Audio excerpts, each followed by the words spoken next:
There's no feeling more intense than starting over.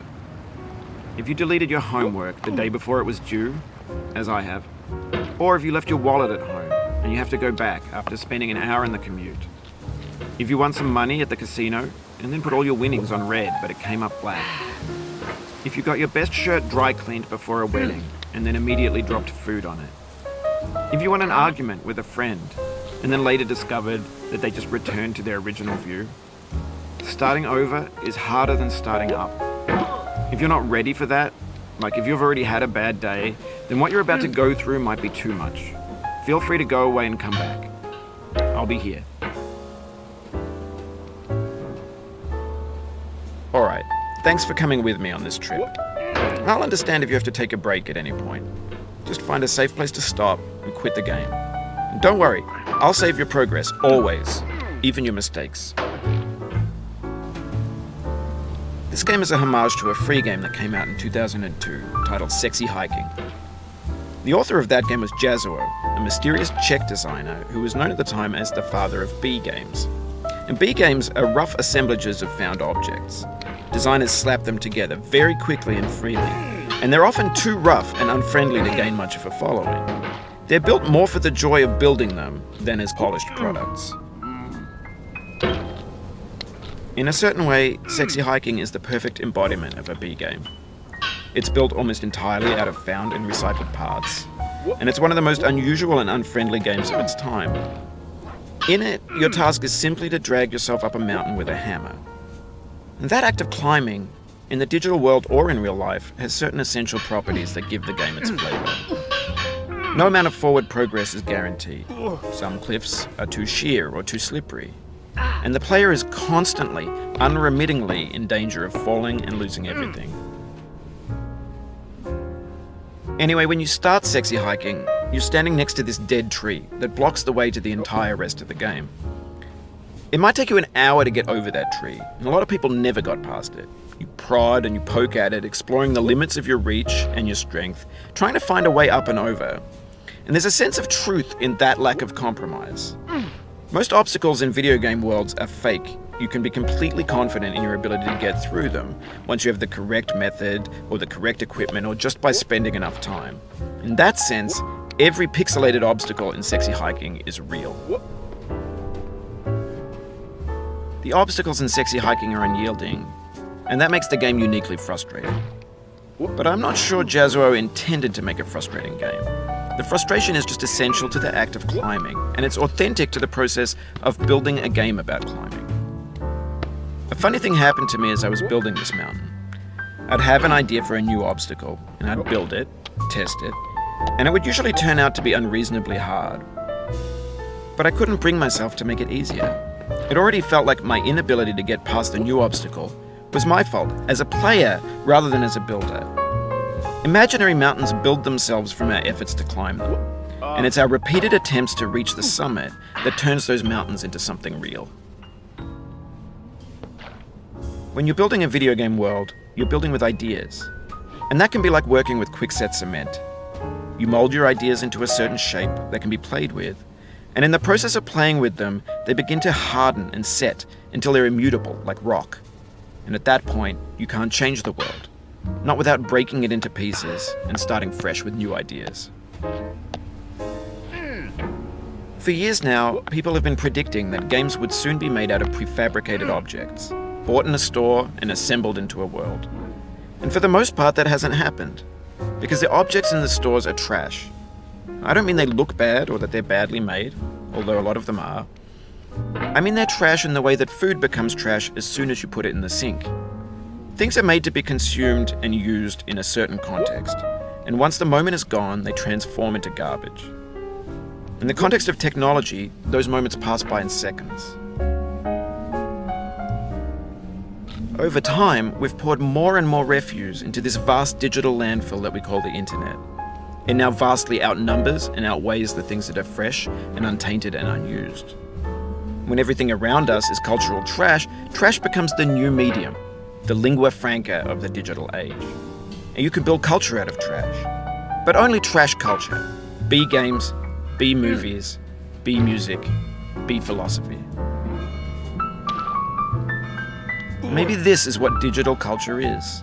A monstrous mountain of trash, the ash heap of creativity's fountain.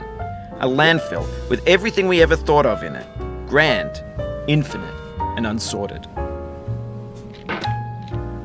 There's 3D models of breakfast, Gen X's fanfic novels, Scan magazines, green screen Shia LaBeouf, banned snuff scenes on LiveLeak. Facebook's got lifelike bots with unbranded adverts and candid shots of Kanye and Taylor Swift mashups, car crash epic failed GIFs, Russian dashcam vids, discussions of McRibs, discarded, forgotten, unrecycled, muddled, rotten, untitled.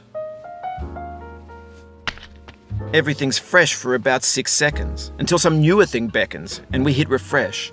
And there's years of persevering disappearing into the pile, out of style, out of sight. In this context, it's tempting to make friendly content that's gentle, that lets you churn through it but not earn it. Why make something demanding if it just gets piled up in the landfill, filed in with the bland things? When games were new, they wanted a lot from you. Daunting you, taunting you, resetting and delaying you. Players played stoically. Now everyone's turned off by that. They want to burn through it quickly, a quick fix for the fickle, some tricks for the clicks of the feckless. But that's not you, you're an acrobat. You could swallow a baseball bat. Now I know, most likely you're watching this on YouTube or Twitch, while some dude with 10 million views does it for you, like a baby bird being fed chewed up food. That's culture too. But on the off chance that you're playing this, what I'm saying is, trash is disposable, but maybe it doesn't have to be approachable. What's the feeling like? Are you stressed? I guess you don't hate it if you got this far, feeling frustrated. It's underrated. An orange is sweet, juicy fruit locked inside a bitter peel. That's not how I feel about a challenge. I only want the bitterness. It's coffee. It's grapefruit. It's licorice. It feels like we're closer now. Composer and climber, designer and user. You could have refused, but you didn't. There was something in you that was hidden, that chose to continue. It means a lot to me that you've come this far, endured this much. Every wisecrack, every insensitivity, every setback you've forgiven me is a kingly gift that you've given me. We have the same taste, you and I. It's not ambition, it's ambition's opposite. An obdurate mission to taste defeat. You'll feel bad if you win, so I put this snake in for you.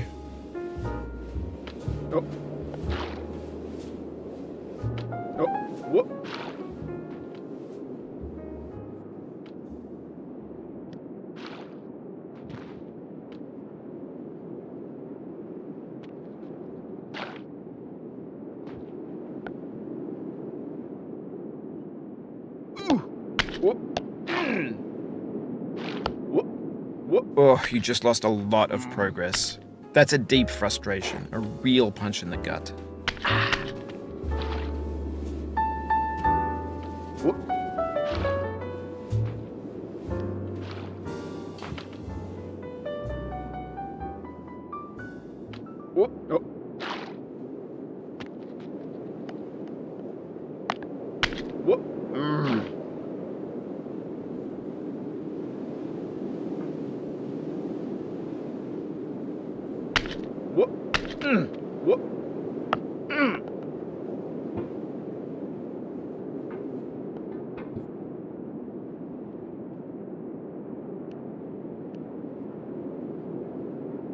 Oh no.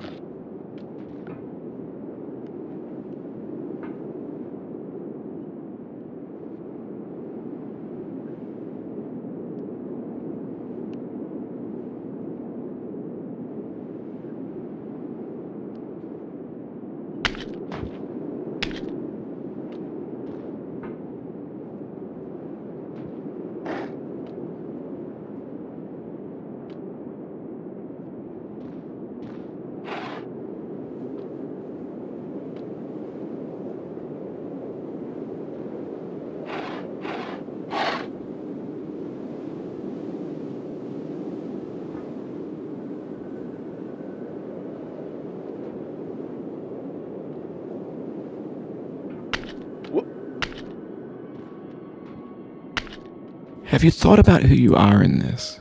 Are you the man in the pot, Diogenes? Are you his hand? Are you the top of his hammer? I think not.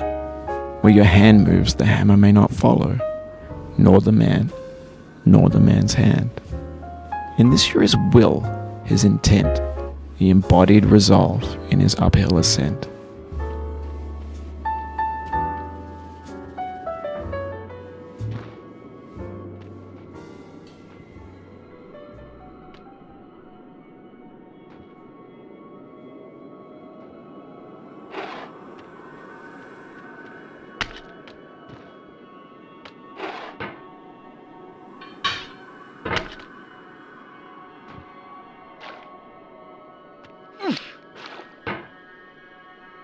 Now, you've conquered the ice cliff, the platforms, the church, and the rectory, the living room and the factory, the playground, the construction site, the granite rocks, and the lakeside.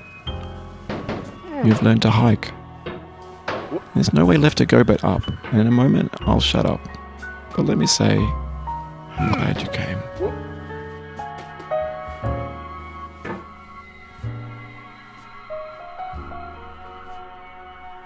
No.